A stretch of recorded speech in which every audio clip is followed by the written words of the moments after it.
Good evening people of God! So ito, magluluto po si ako ng sinigang na baboy. And of course, isinangkotsa ko muna si baboy para naman kumapit yung kanyang lasa.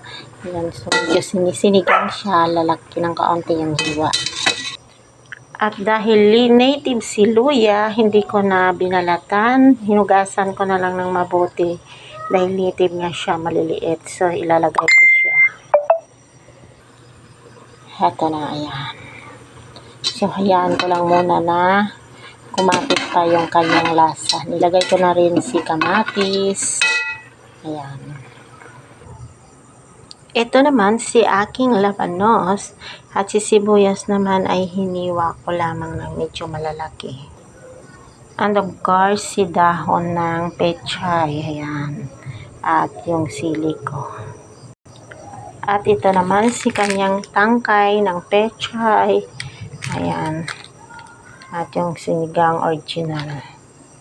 So, dahil sinigang siya, wala siyang gabi. At ito na nga ay nakulo-kulo na si aking sabaw ng sinigang. Na isang kotsa ko na sa kanina. So, tinatuyuan ko siya talaga para kapit na kapit yung kanyang lasa. Depende na lang yan sa inyo sa pag-deliver kung paano nyo lulutuin ang baboy. So, ako kasi sinasabay ko na yung black pepper. Sinasabay ko na lahat para talagang kapit yung lasa ng pork. So, ayan, titikman ko ng kaunti. Tingnan nyo, hindi pa man siya totally na malambot, ay malasa na talaga. So, ito na nga, kulong-kulo na si aking sabaw ng sinigang. Medyo palalambutin ko pa ng kaunti. Actually, malambot naman na si pork eh. Ayan. So, palalambutin pa natin siya ng kaunti.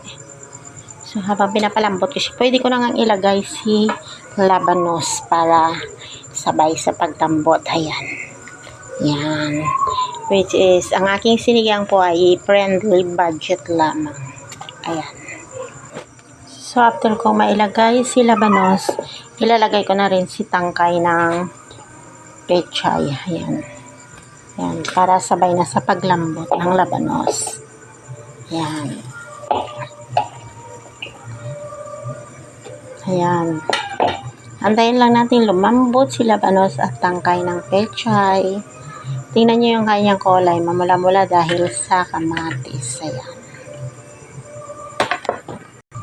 So, ayan. Nakulong-kulo na naman si sabaw. After kong nailagay si labanos at tangkay ng pechay, ilalagay ko naman si red onion para naman ang kanyang aroma ay talaga namang napakasarap. Yan. Titikman ko saglit.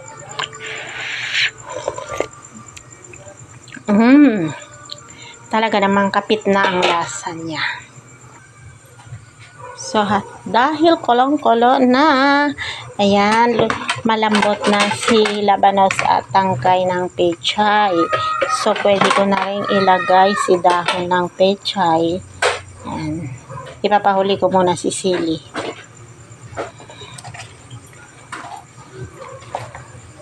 So, ayan. Ito naman. Talaga namang sa sabaw pa lang ay ulam na talaga. Ayan. Ayan. Marami. Sapagkat kami ay marami. Ayan. Sa pagluluto naman kasi, ang kailangan ay love and prayer lang po. Love sa pagluto para masarap siya. And prayer para lalo pa tayong bigyan ni God, ni Lord ng mabuting panlasa at lalo pang sumarap ang ating luto. Ayan. At magustuhan ng mga kumakain. So, dahil luto na si dahon ng pechay, ayan. Ilalagay ko muna si sili nga para. And of course, ilalagay ko si sinigang original. Ilagay ko lahat para masarap ang asim. Suwak sa malamig na panahon. Ayan, ang ulam namin si sinigang. Masarap talagang humigop ng sabaw sapagkat malamig ang panahon. Ayan. So, let's taste.